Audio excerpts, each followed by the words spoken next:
Hello,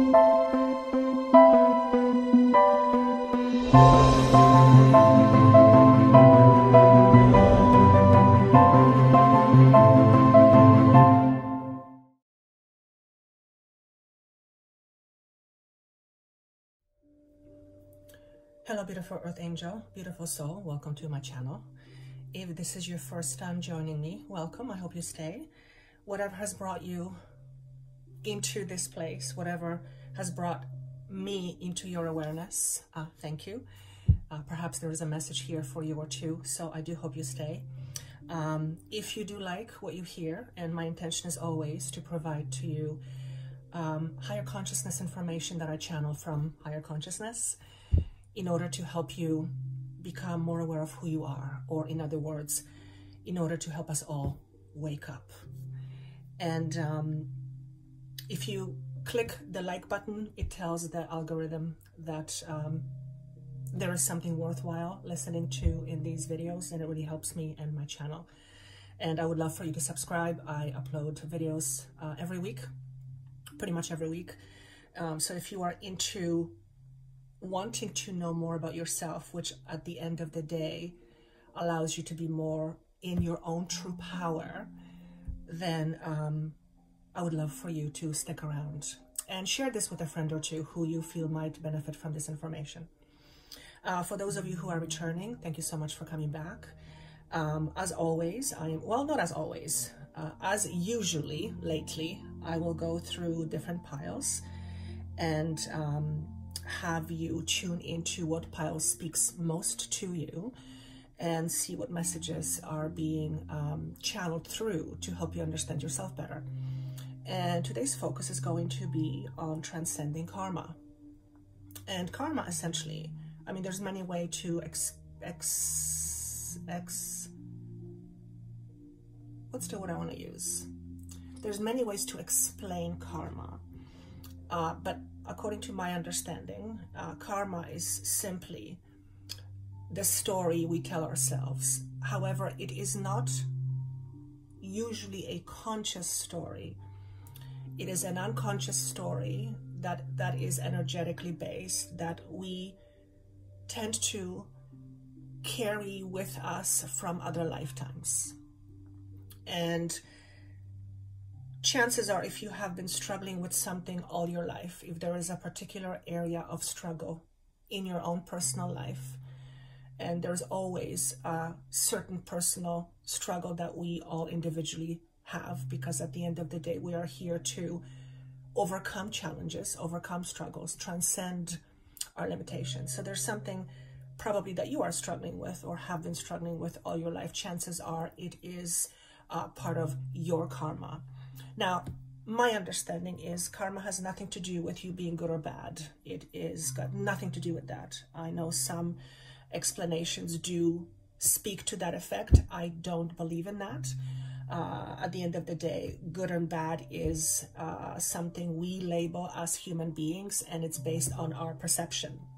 So what may be good or bad for one person in one country may be completely irrelevant or different to a person in another country. So it certainly has nothing to do with good or bad. But there is a saying, if you're good to somebody, chances are you will create more of that karma, because there is such thing as cause and effect. However, what I'm trying to say is that if you have been struggling with something most of your life, then chances are that your struggle is karmically tied, which means it stems from probably your parents, their ancestors, and other lifetimes. And I am recording this on the 18th of March, which is a very powerful moon.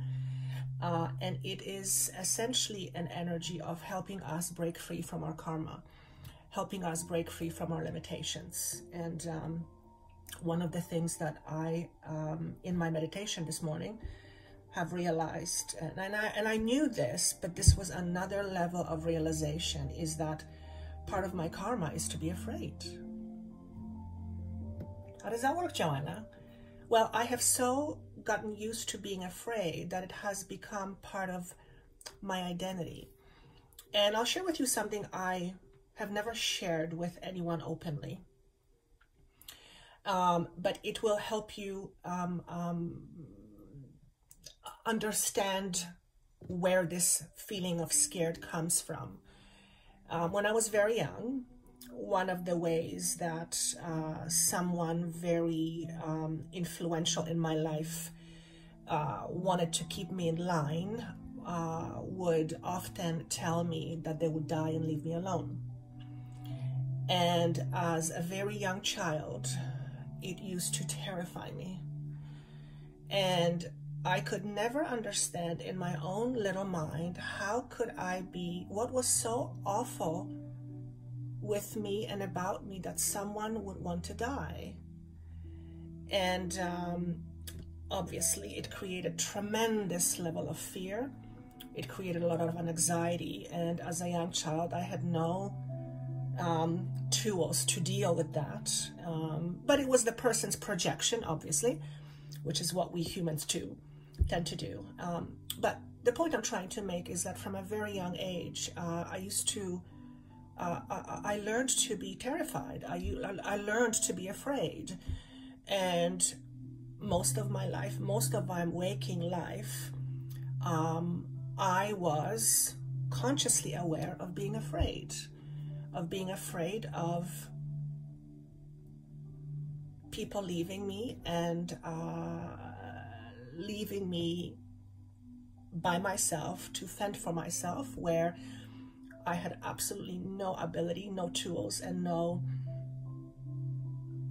knowledge of how to do that. So anyway, point I'm trying to make is that in my meditation earlier this morning, before I got on the video, I realized that part of my karma is to be afraid. And it has become such a big part of my identity that on a certain level, as weird as it sounds, it's a certain comfort. That's how the mind works. And as you know, mind is very powerful. I talk about the mind all the time. Mind is something that I'm fascinated by. It is what my work is about, is to understand the mind from a much higher perspective than the human than a typical psychology, let's say, but from a spiritual perspective, and to understand how we can resolve conflicts within ourselves that stem from the mind. So part of my karma is to be afraid. I have learned to be afraid all my life, and part of that learning has become part of my identity. So there's very much a part of me that doesn't know what it's like, there's very much a part of me that feels a discomfort not being afraid, as weird as it sounds, because it's not something that I'm used to. And this morning I realized, or it came to me, it was communicated to me, that part of letting go of my karma is to letting go of the part of my identity that's always been afraid. And that does not mean that I'm not going to get scared. That's a normal human emotion, and we're all here to experience different emotions. But at the very core of me was or is an understanding that my identity is to be afraid. So I don't know if I'm communicating this correctly. I don't know if it's coming out the way I want it to come out, but in terms of karma,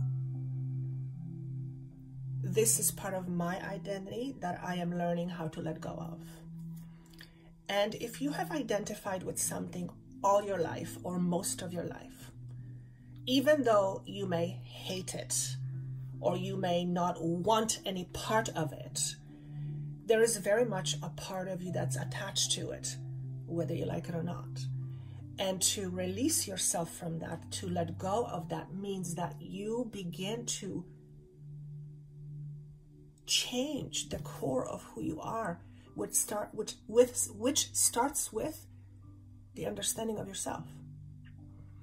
My understanding of myself from that perspective of being afraid was that I was a terrible person. I was responsible for how other people felt, and if they didn't feel good, somehow that was my fault. And I tried my best to try to figure out in my little tiny mind how to not be that person. And trying to do that, trying to organize yourself based on how other people feel, is a bit of a futile process. It's a little bit like chasing ghosts. I always say, good luck. Try and chase a ghost.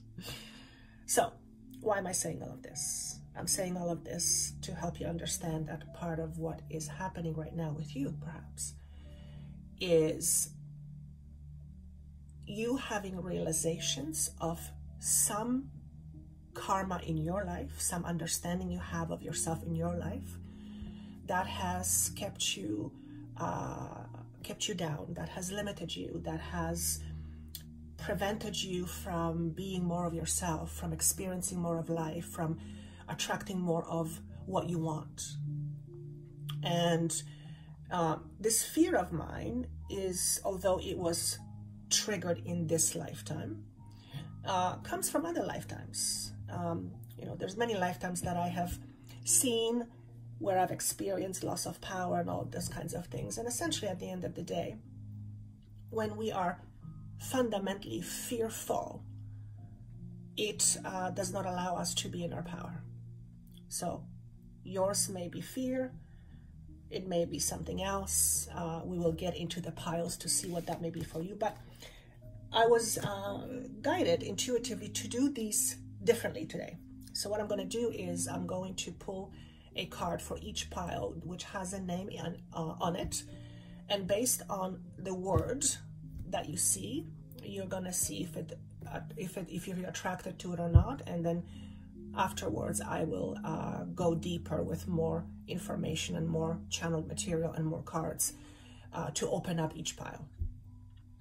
Of course, these are general energies. If you know, if you need something that is more specific to you, because everyone's life unfolds differently, because it's general, it may actually apply to you very specifically, but sometimes it doesn't. So if you want something more specific to help you understand your karma and how to release yourself from your limitations, then that would have to be something that would have to be done on an individual basis. And of course, if you are ever drawn to work with someone like me and my team, I call them my invisible team, though they're visible to me sometimes, then I would be honored to work with you, and you can book a session. That information is down below. So let me see, how do I'm being shown, okay.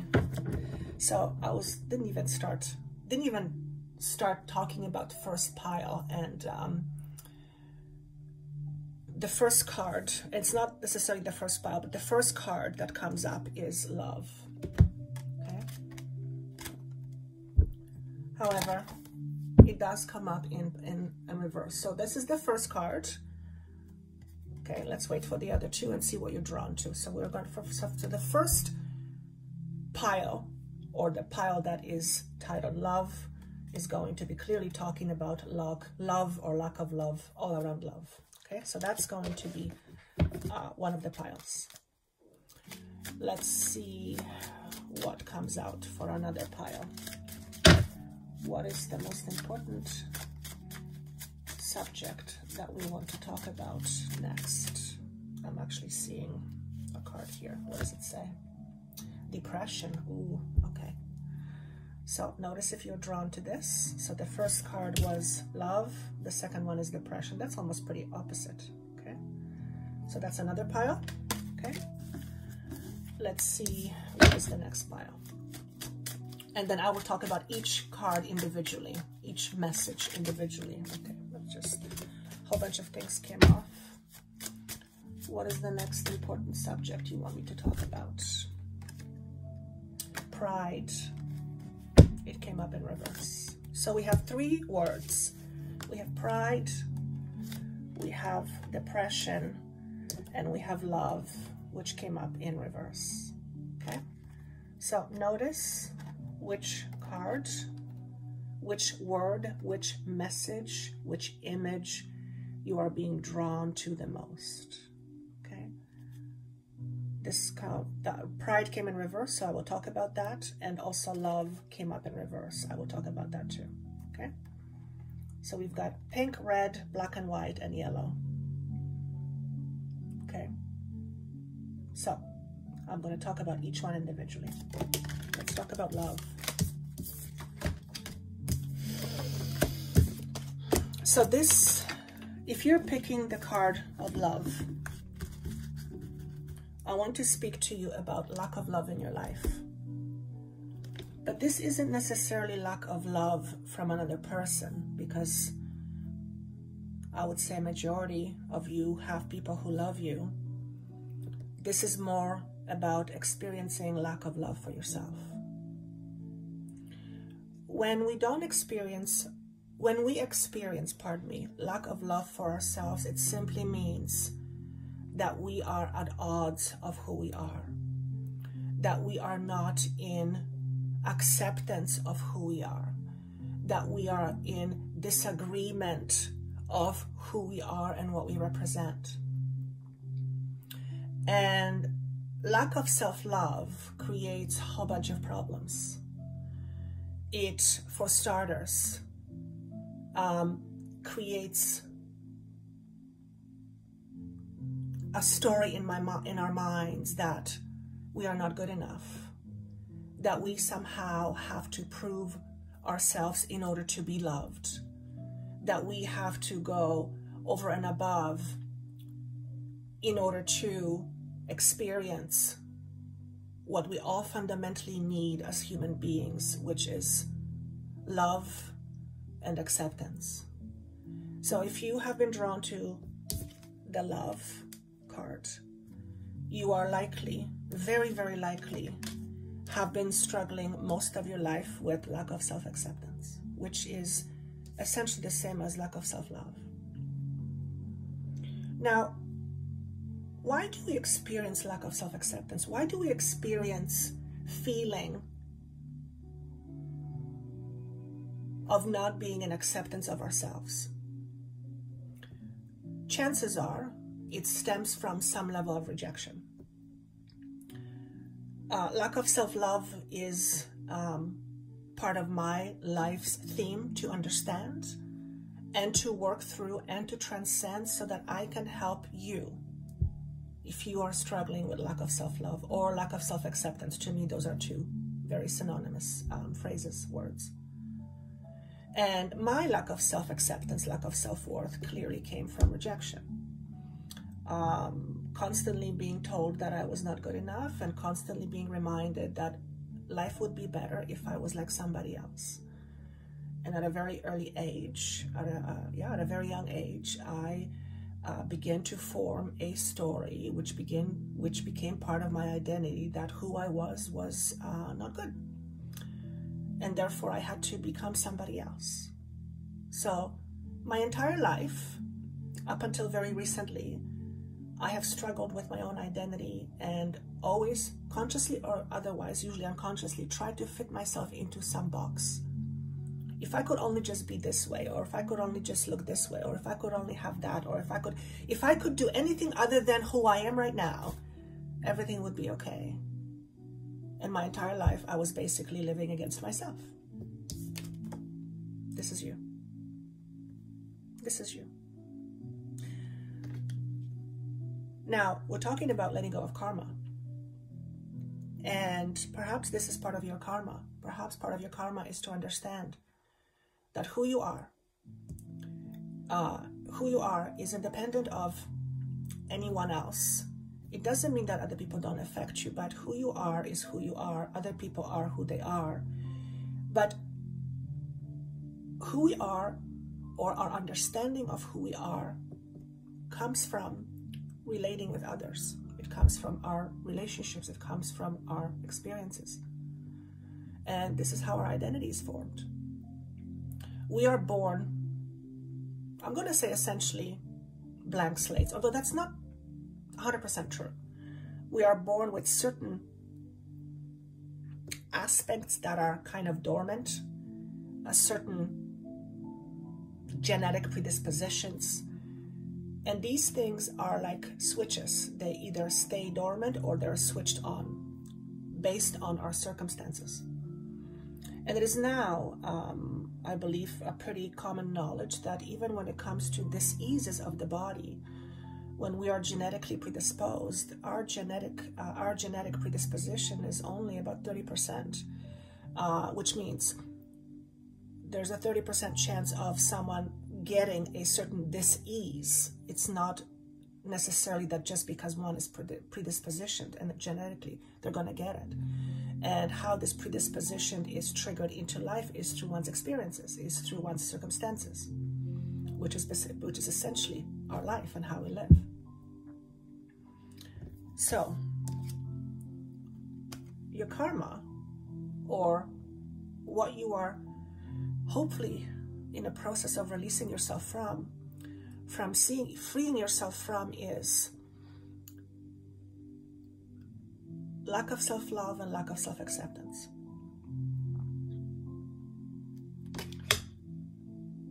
What is it about you that you deny of? What is it about you that you want nothing to do with?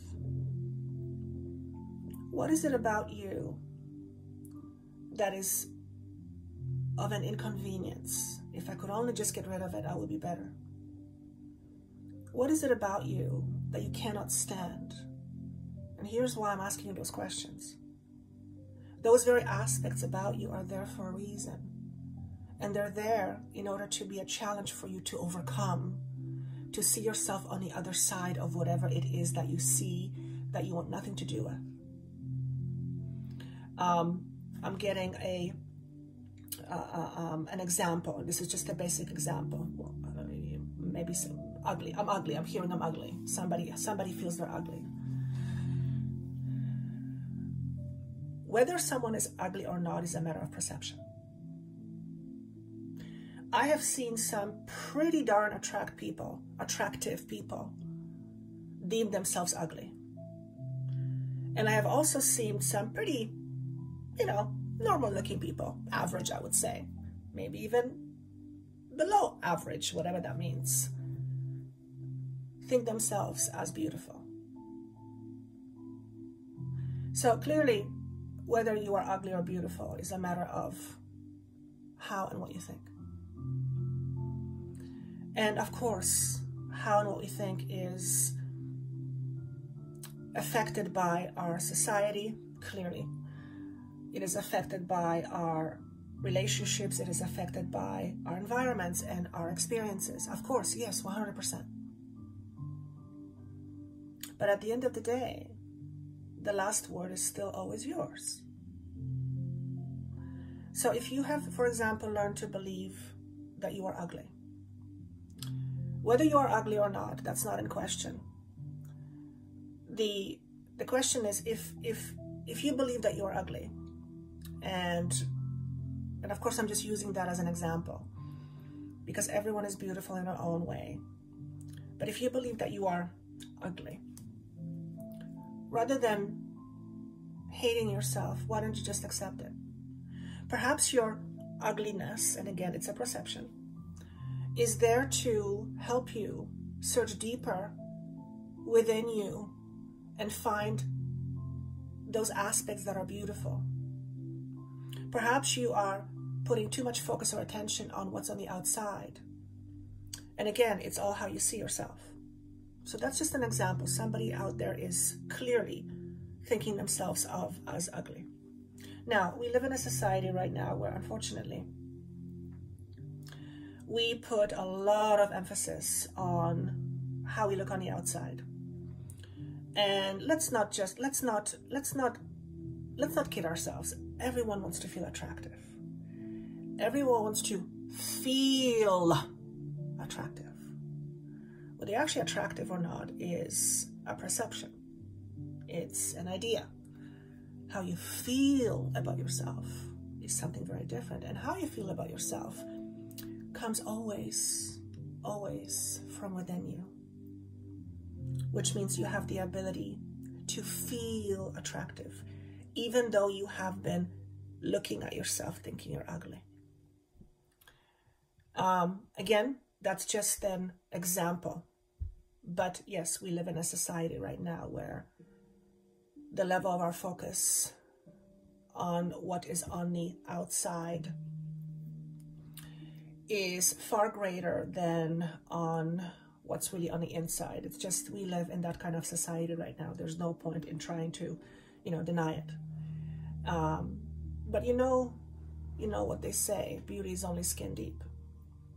The most beautiful person in the world eventually turns old, eventually turns, ages, and the appearance loses its appeal, so to speak. So if we purely rely on how we look on the outside, and if we deem that as our identity, then we're in for trouble. Is this you? Are you, and this is not a judgment by any way, please do not take any of this as a judgment. This is merely helping you understand yourself better. Do you look at yourself in the mirror and do you constantly wish you look different, or you're prettier, or you look like somebody else? When I was growing up, I'm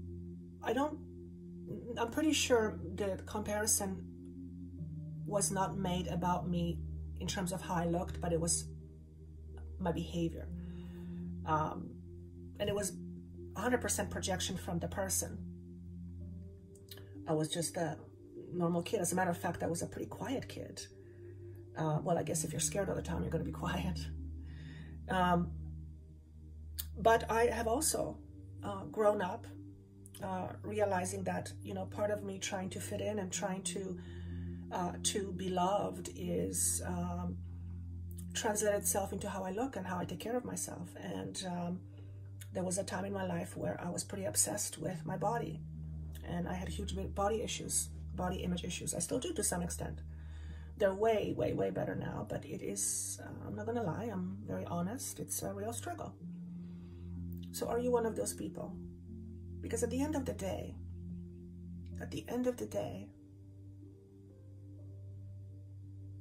it really doesn't matter who accepts you if you don't accept yourself.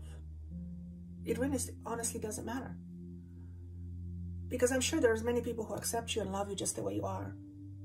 But that's very short-lived. Because the moment these people go away, the moment these circumstances go away that approve of you, you're back to square one. So what is it going to take for you to accept yourself? What is it going to take for you to love yourself? What is it going to take for you to admit to yourself that you are the way you are for a reason? It does not mean that you cannot improve. It does not mean that you cannot have a different experience. It does not mean that you can look better if that's what you want. But if you're trying to do all these things in order to get rid of what is now, that is a futile process. You know how I know that? Because I lived it. And I still live it to some extent. And it is part of my massive struggle to this day. However, this is something that I'm now consciously aware of. And whenever these demons come out and show their heads, I realize they're my demons. They are figment of my imagination, my own image of myself.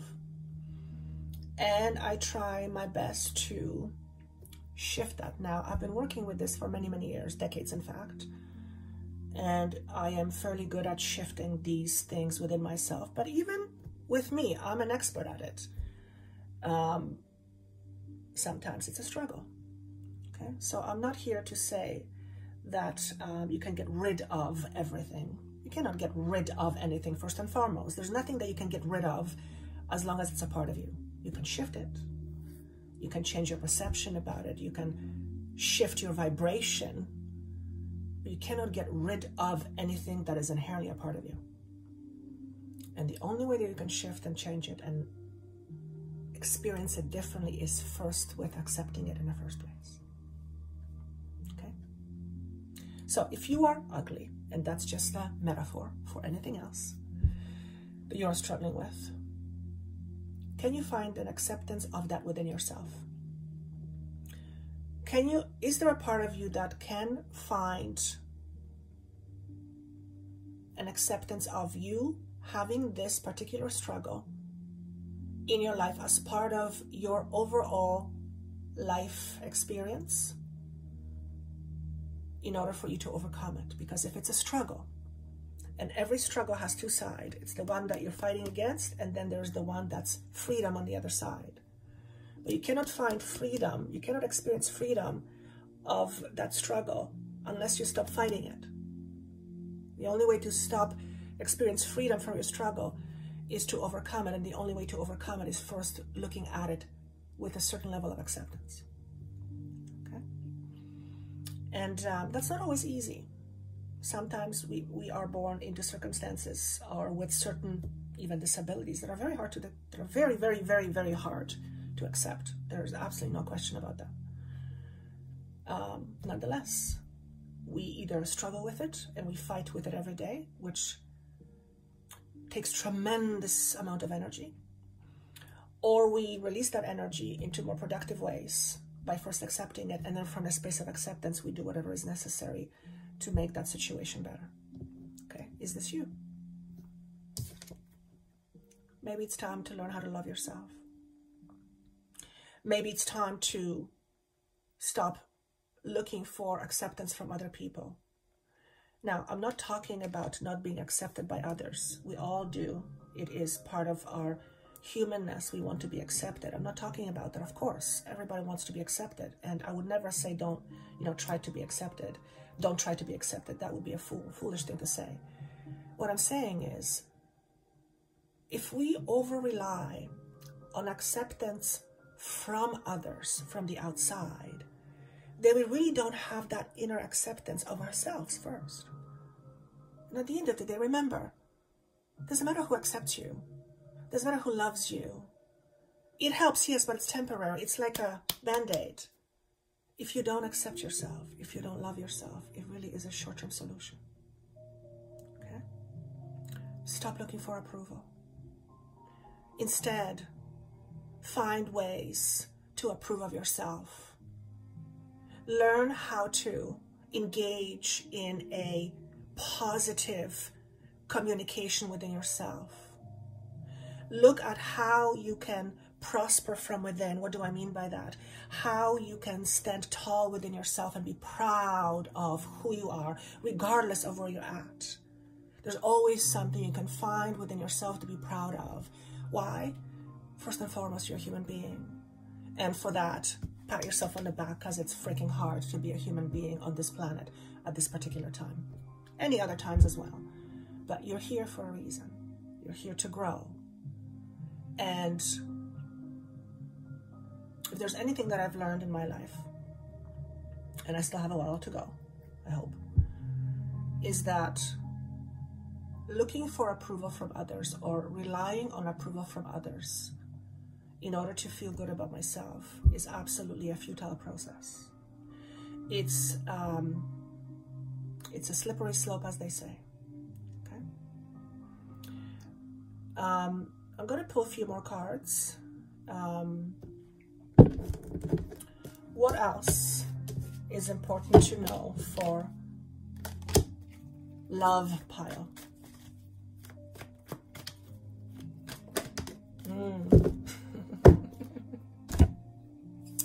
You guys, look at this. Embracing transition. You are in a powerful moment right now. You are in a tremendous evolution. You are in transition. And if you fight it, it's going to, well, if you fight it, it's not going to be challenging any less. Or it's not going to be any less challenging. Okay? Look at this image and notice what you see.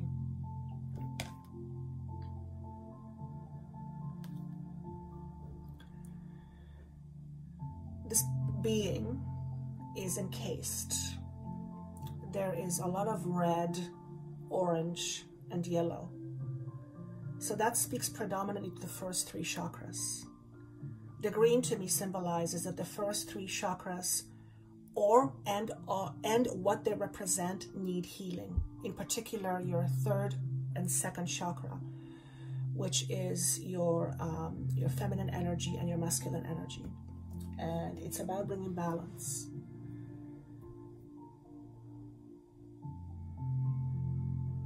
For many of you, this is about learning how to come out of your shadows, how to come out of hiding.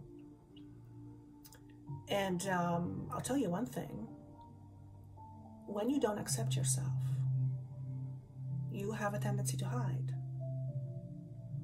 because you believe there's something wrong with you.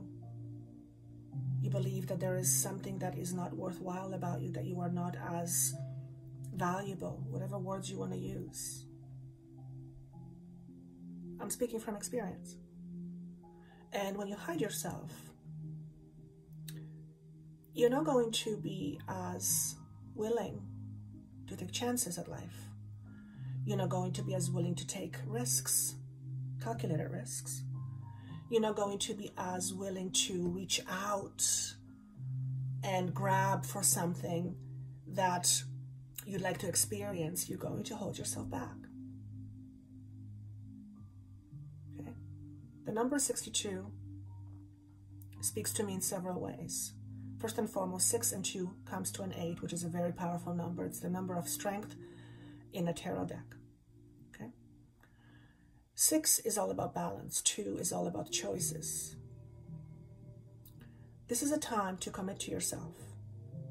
Perhaps you're someone who has a lot of commitments to other people, but you're the last person in line, as they say. Perhaps it's time to reverse that. Perhaps it's time to put yourself first.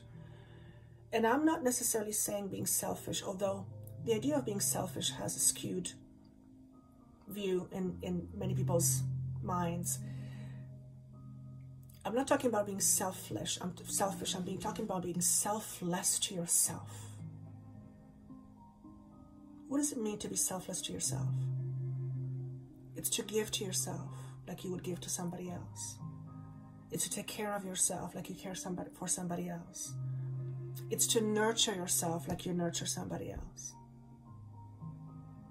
You cannot give from a space of lack. If you are a giver, for example, if you are constantly giving but you are not giving to yourself, you are trying to give from a space of lack. And I guarantee you one thing, you're going to run out of fuel, and you're going to start feeling resentful. You're going to start feeling angry. Maybe that's already happening. Okay? So that's what I have for you. Pile number 1.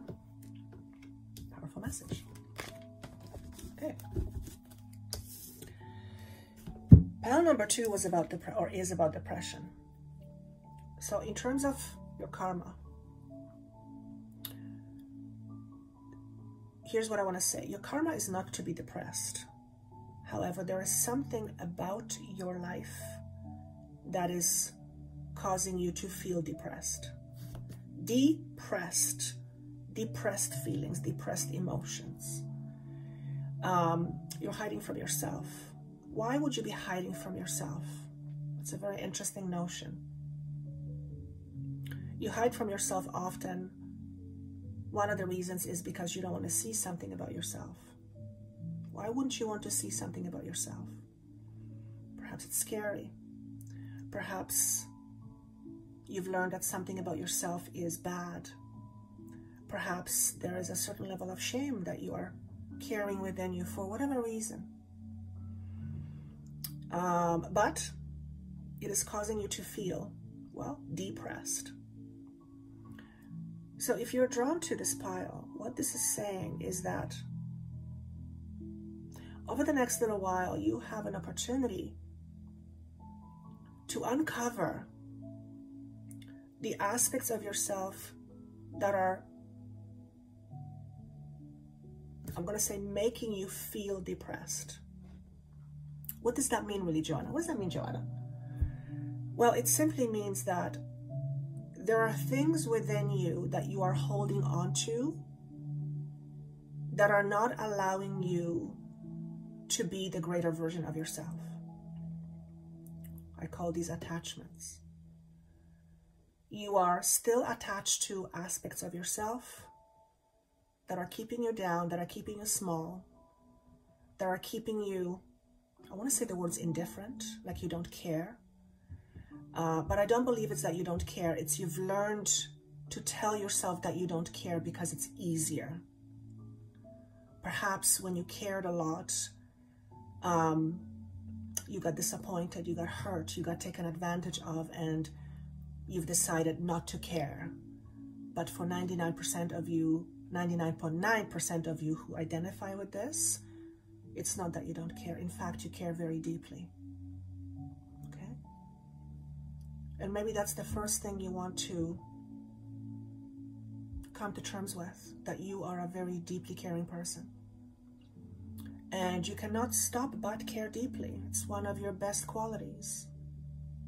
So to pretend that you don't care is simply denying yourself of who you are. That is equivalent to not acceptance. Okay?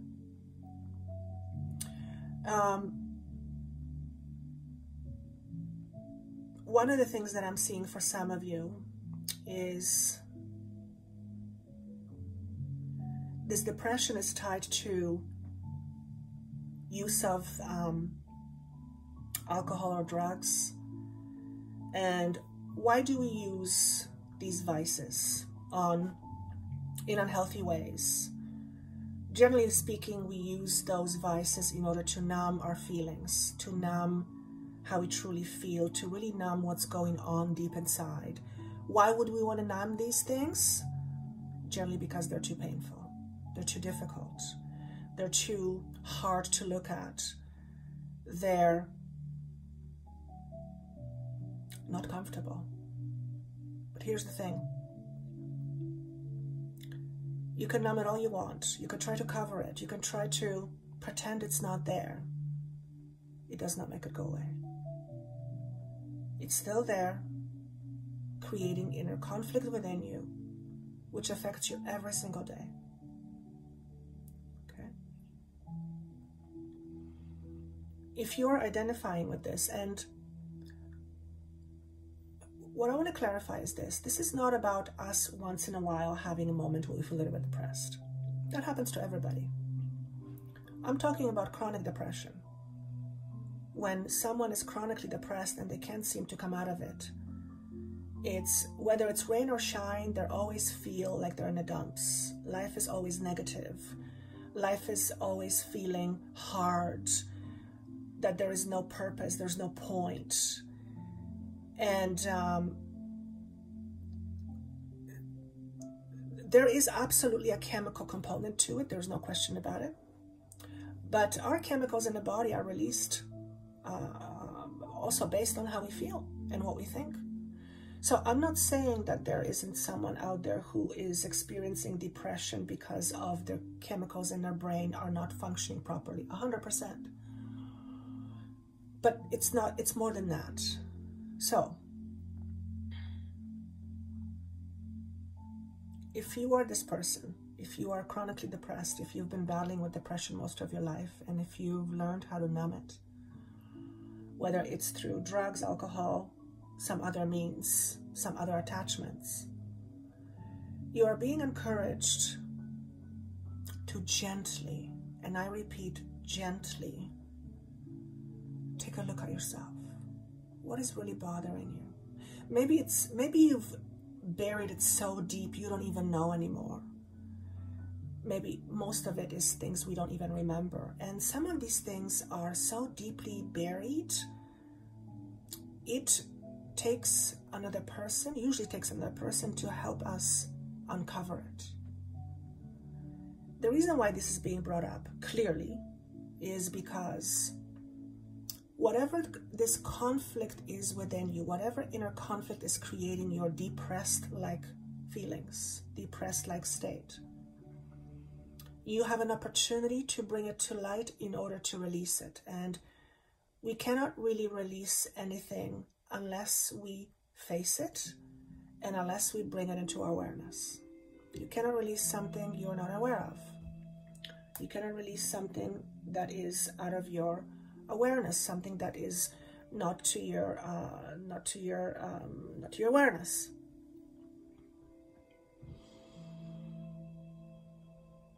For some of you, and this is not for many people, but for some of you, you're used to practicing being mad. Why would you want to practice being mad? And I'm seeing a parent who's always mad, and I'm seeing this as a female. So for some of you who this resonates with, there was a female in your life who was always mad, and she had her reasons, whatever her reasons were, and it's almost like you've learned to adopt that behavior.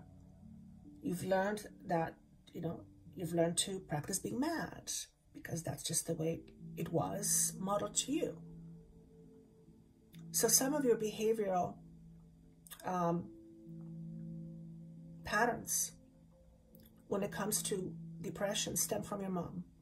Now, this is not blame. None of the work that I do is about blame, ever. It's about helping and connect the dots. Okay? So some of you may have inherited your depression from your mom. Oftentimes, when there is a depression, there is also fear. And for some of you, I hear it's a fear of coming out. You're either afraid to come out, you have been afraid to come out, you have come out and you have been shunned because of it. Whatever come out means to you, it could mean many things to many people. It does not just mean in a sexual way. It could be in many, many ways. And this idea of coming out has created these symptoms of depression. Or perhaps there is a part of you that needs to come out and you're just keeping it down, and that's what's causing you to feel depressed. Again, this is general energy. It's going to affect different people in different ways. If this is resonating with you on any level, then I would encourage you to reach out to someone who can help. Someone you feel drawn to, someone you can trust, because at the end of the day, if you do not feel trust towards another person, you're not going to open up, and that's just a waste of time. And this is all about how you feel about yourself. I mean, really, everything is about how we feel about ourselves, right? So, but the general rule of thumb is what I'm hearing. If you feel crappy about yourself, you're going to feel crappy. You're going to feel depressed. And like I said, we have these moments once in a while. I'm not talking about the occasional times when we are feeling a little bit depressed. I'm talking about chronic depression. Chronic feeling of needing to hide from society. Chronic feeling of isolating oneself. Chronic feeling of not allowing people close to you. And all those things that I've mentioned they have one thing in common, and that is lack of trust. Perhaps you lost trust in humanity. That would be pretty understandable. But if this is you, and this is going to be not for all of you, obviously, but if this is you, there are people out there you can trust. Perhaps you watching this channel is going to help you see that. I always say I show up as me. I generally don't try to hide anymore. It's, like I said, it's a futile process. The more I hide, the more I depress myself. And at the end of the day, I'm the one that suffers the most. Okay, so if you feel drawn to me, by all means. If not, there's hundreds, if not thousands of other amazing, beautiful people who can help you rebuild trust, regain trust. Perhaps you've lost trust in yourself. Perhaps you've tried something so many times and it failed, and you've lost trust in your abilities. You've lost trust in yourself. Do yourself a favor. First and foremost, ask yourself, is this how I want to feel for the rest of my life? Chances are no. And if you say, yes, I don't care, I don't believe you. Because nobody wants to feel that.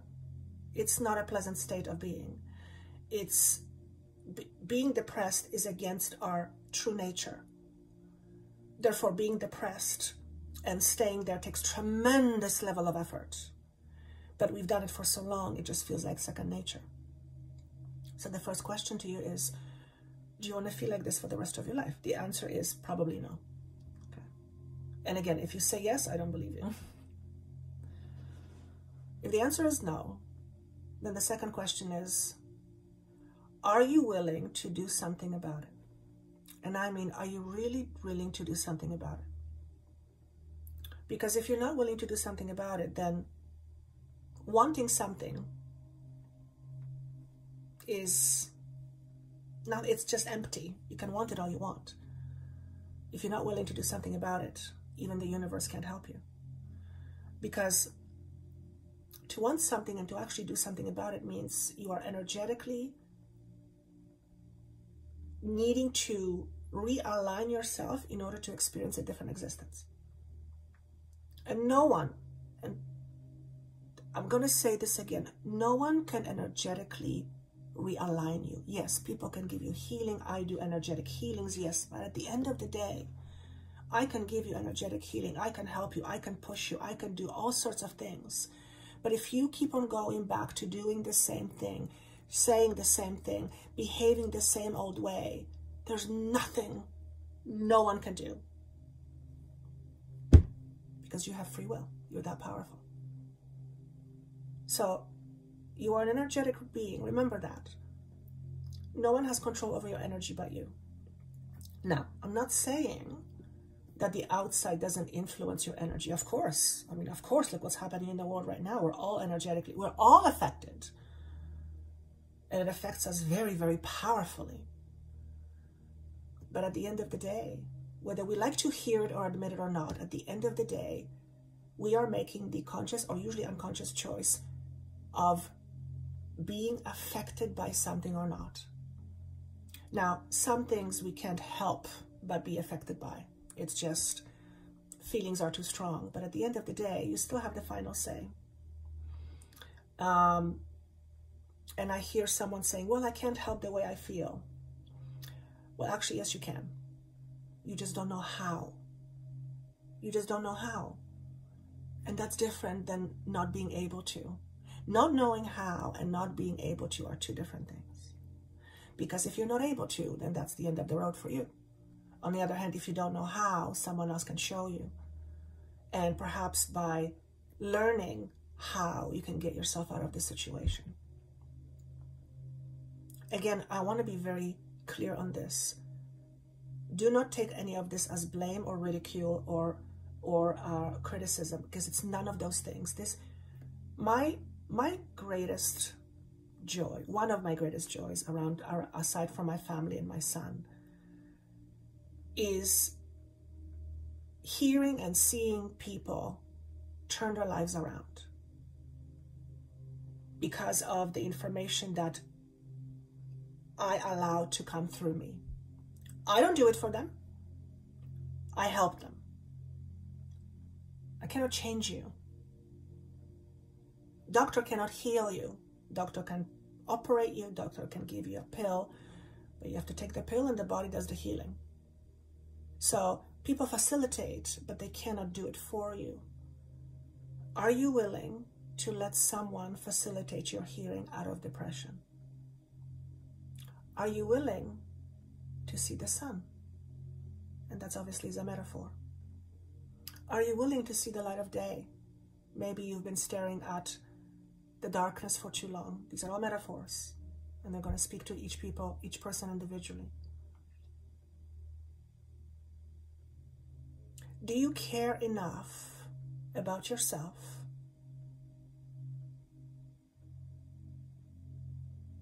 to experience something more? And if for some odd reason someone says, no, I don't, here's what I will say. I'm not calling you a liar, but I don't believe you. And do you know why? Because if you didn't care, you wouldn't be here watching this. You're seeking, you're looking for something, you're asking. as long as you're seeking, as long as you're asking, as long as you're looking for things, as long as you're clicking play to something that resonates with you, it's because you still care. It's because you're still engaged. Which means there's hope for you. Okay? Let's pull another card. For some of you, this depression situation, condition, whatever words you want to use, is stemming very much from your mother. Saving humanity. This came up in reverse. So here's how I'm going to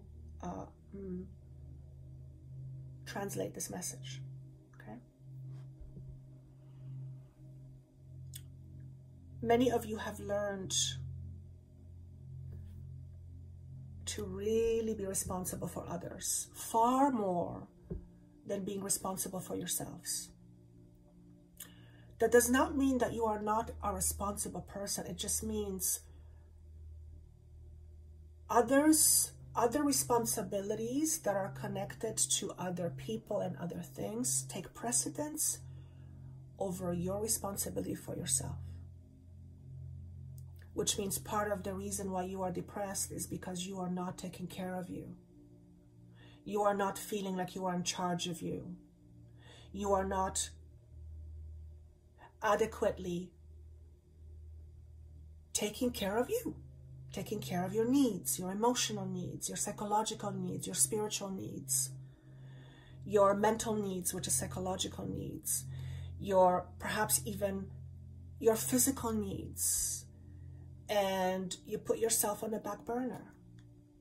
If that's what's happening, that you are denying yourself of what is absolutely critical and necessary for you to thrive. Not just to survive, to thrive. Because we can all survive, but survival is really all about surviving, which means there's a tremendous level of fear. Because all we're doing is we're trying to take care of just our basic needs, which is all survival. Thrive is going beyond survival. It's surviving and then some. Is this you? Have you learned to take care of other people's businesses and other people's stuff more so than you've learned to take care of your own stuff? And as a result, you've begun to neglect yourself. Has your mother neglected herself? Has she been the person who always took care of other people and she put herself last? And perhaps she was angry. Perhaps she was depressed. Perhaps she suffered because of the responsibilities she had on her shoulders, and this is how you've learned to live your life. None of this is about right or wrong or good or bad. Those are just labels. What I'm saying here is you have an opportunity at this point of your life. It's a critical point in your own evolution where you can let go of that burden, which is a burden of you understanding yourself from a certain perspective. To unhook yourself from that story, from that karma, and to let go of literally what no longer serves you. Because this might have served you at some point to learn from it, but it no longer serves you. That's why it's showing up. And here's the most important message. You have the key, and the key is inside you. Perhaps all it takes is having someone help you find the key. And if that's the case, let someone in. Because there are people who are trustworthy and are willing to help you. Okay? So that is a message for Pile 2. Wow. Pretty powerful. Now we have pride. Okay? But it came up in reverse. So this is a lot of solar plexus stuff. We all understand what pride is, but because it came up in reverse, this is about feeling shame. So this is going to resonate with people who, on some level, are holding on to shame about who they are, what they represent, their identity, having been shamed, and that shame is still affecting you in a negative way.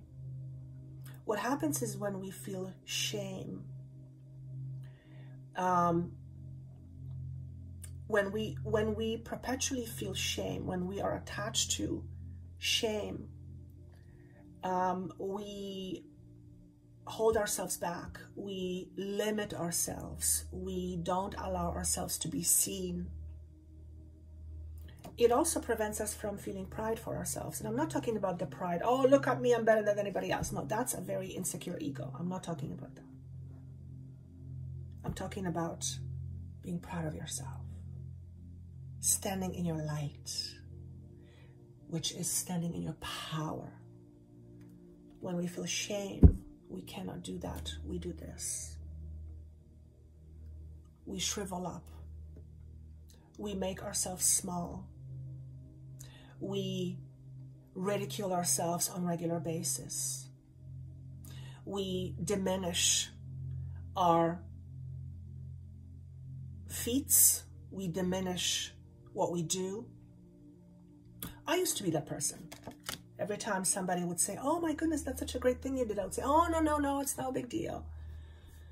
And years after working with myself, on myself, and of course I had many people along my way, my journey, to help me do that. Because you can't do these things alone. Unfortunately, you cannot do these things alone. You can't, you just can't, because you can only see what you can see, right?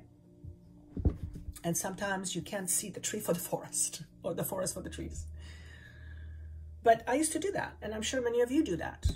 But the point I'm trying to make is I came into this realization that it was this conscious awareness that I do this. It was previously very unconscious. I just learned to do that. I just learned to minimize myself and put myself down just like that. It was just instinctual. And the reason why it was instinctual is because as I was growing up, I was constantly being put down. So, you know, monkey see, monkey do. It's what I've learned how to do within my own self, towards myself. It's how I began to relate to me in limiting and minimizing ways. But anyway, I became aware of that, and I remember thinking, why do I do that? Why do I consciously reject somebody else's praise? Now, here's something I want to share with you. This is a bit of a side note. I've been going to an acupuncturist lately because I've been experiencing a lot of digestive issues lately, which I've battled with most of my life, but they've been pretty good for the last few years. But just lately, they've really flared up. And one of the things that she was mentioning is that my kidneys and my liver and whatever else, spleen, they're working extra hard. They need a boost. And I was doing some research, and just recently I heard an expert in this field say that when we are being minimized, when we are being ridiculed, and that includes self-ridicule, it weakens our liver. They're actually saying also the lymph nodes as well, so I don't know if that's true, but it weakens our liver. And liver is, like, if your liver is not doing well, and gallbladder, and, well, all your organs, but if your liver is not functioning properly, you're kind of screwed. It's not a good thing. And I went, oh my God, that makes so much sense, because most of my life, I was either minimized or I minimized myself. And that is very weakening to the liver, and everything is energy, right? So when we are living in shame, when we don't feel good about ourselves, it affects our organs, it affects our physical bodies. It's like the analogy I'm being given, it's like your body can't glow Well, because we're constantly pushing ourselves down. We're keeping ourselves small. We're keeping our light down. We are literally minimizing our own power. Now, why would we want to do that? If you think about it, why would we want to minimize our power? Well, there are several reasons. You've learned how to do it. You've been told that being powerful is a bad thing. Perhaps that's your karma. Perhaps in a different lifetime, you were a powerful person and you fucked up. Excuse my French. That's me. I've done it more than once. I have seen that in my visions. So I totally understand why in this lifetime I was basically stripped out of my power. Well, momentarily at least, because I needed to balance out the scales. So hence karma, right? But yes, it's when we are in denial of ourselves, when we limit ourselves, when we put ourselves down, it limits our power. And perhaps you were told that being powerful was a bad thing. Perhaps you were born into a very strict religious belief that said that if you had pride, it was a sin. I mean, there are so many different stories that we are told as humans why we should not be powerful, why being powerful is bad. Perhaps you have experienced or have been told about people in powerful positions who abuse their power and hurt other people, and therefore you tried to minimize your power because to you, powerful person meant bad. That's how the mind works. It's not a conscious thing. And there's plenty of people who believe that all people in authority, they have a blank statement that all people in authority are abusers. That is not true. That is absolutely not true. That is absolutely not true. Some people, yes. Many people, absolutely. But not all people. So it all depends the version of the story we are attached to. So what version of your story are you attached to that is keeping you from being proud of yourself? And that is part of your identity now.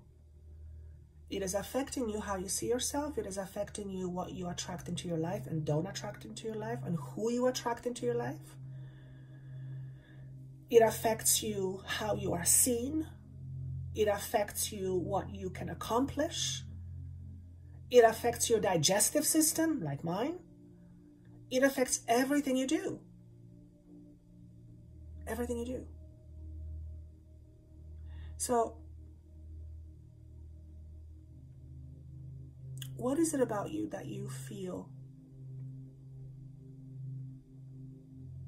that you should be ashamed of?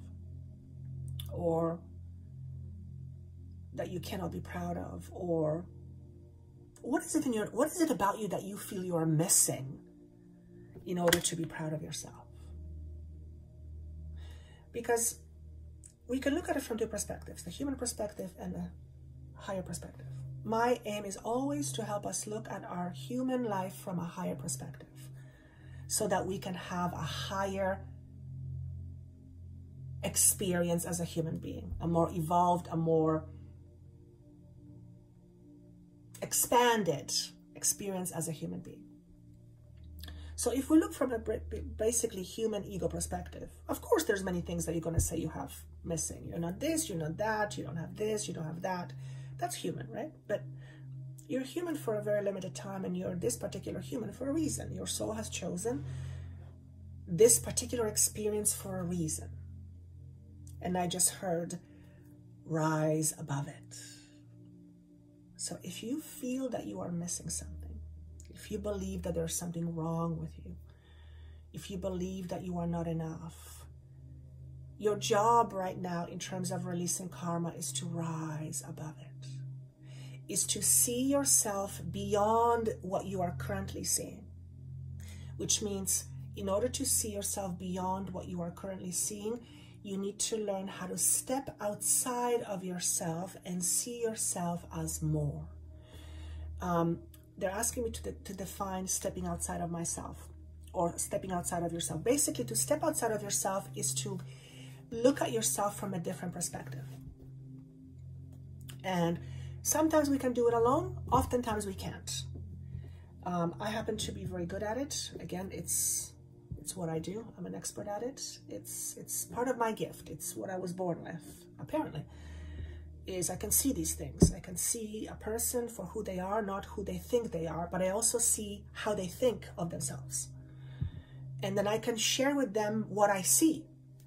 And then they can choose to either see what I see, or they can keep looking at themselves through their limited lenses. That's their choice. That's absolutely 100% their choice. So it seems like you're standing at a choice point right now, hence releasing the karma. And the choice point is this.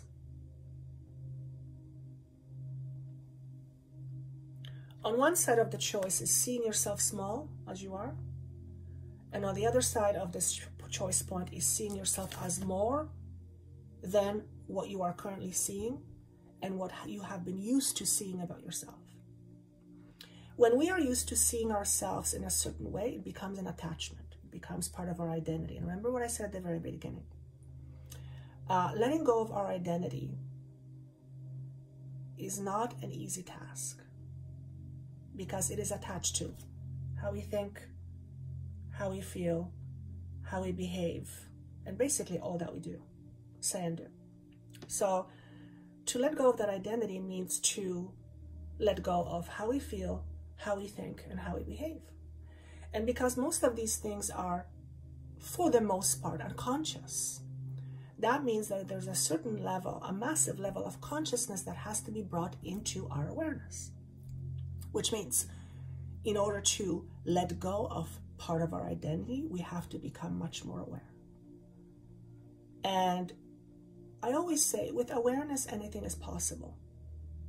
You may not get rid of a mountain, but you may learn how to climb a mountain that's in front of you. You may learn how to walk around a mountain. You may learn how to deal with a mountain. And mountain represents a challenge, but you may not get rid of a mountain. So if this is a challenge for you, if seeing yourself small is a challenge for you, if this is something that you've been dealing with for a very long time, if you are the person who's constantly minimizing and criticizing him or herself, first of all, ask yourself this question. When you do that, what does it give you? Now, the typical response, ego response, is nothing. And here's what I'm going to say. Impossible. Because if it did nothing, you wouldn't be doing it. So it absolutely gives you something. You're just not conscious of what that is. Okay? Well, for one, it keeps you small. Well, why would you want to do that? Well, because if you identify with being small, and I don't mean statue-wise, then it just constantly feeds that belief. It feeds your story. It feeds that identity. Okay? It basically reminds you who you are. Okay? So the first question is to identify the behavior. Identify the behavior that is a challenge to you and ask yourself, why do I constantly engage in that behavior? What does this behavior give me at the end of the day? And it always gives you something. You may not consciously know what it is, and you probably don't, but it gives you something, because if you didn't, you wouldn't do it. Plain and simple as that. If you didn't, you wouldn't do it. Okay? Once you know what that is, once you recognize it, it's usually a very substantial piece of information, then ask yourself, what is the need? What is it the need that this is fulfilling? Perhaps you still feel the need to stay small. Why would you feel the need to stay small? Perhaps feeling small makes you feel safe. In which case, we have to look at your belief around safety. Perhaps it means that deep inside of you, you don't feel safe. And one of the ways you've learned how to keep yourself safer is to keep yourself small. And that always boils down to a certain situation in your life, usually way before you can remember, that has formulated a certain story in your mind around safety and security. And every single human needs to feel safe and secure. That's just the way it is.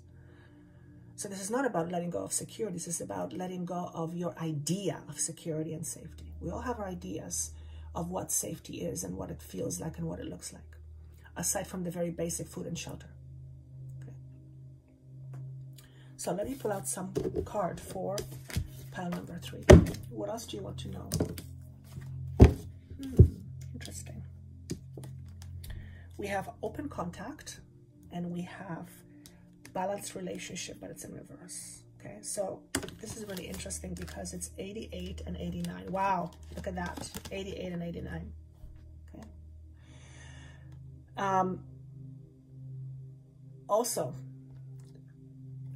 this is an interesting message, but for those of you pile number 3, you are more likely identifying yourself as a Pleiadian, and or you have a connection with Pleiadians.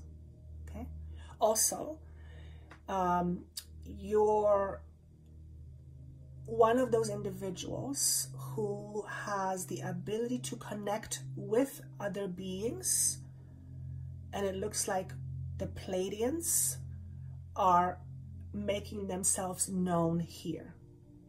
So if you are star pile number 3, you probably identify yourself as a star child. It doesn't mean that the other piles didn't, but for some reason this one comes up to surface right now. Okay.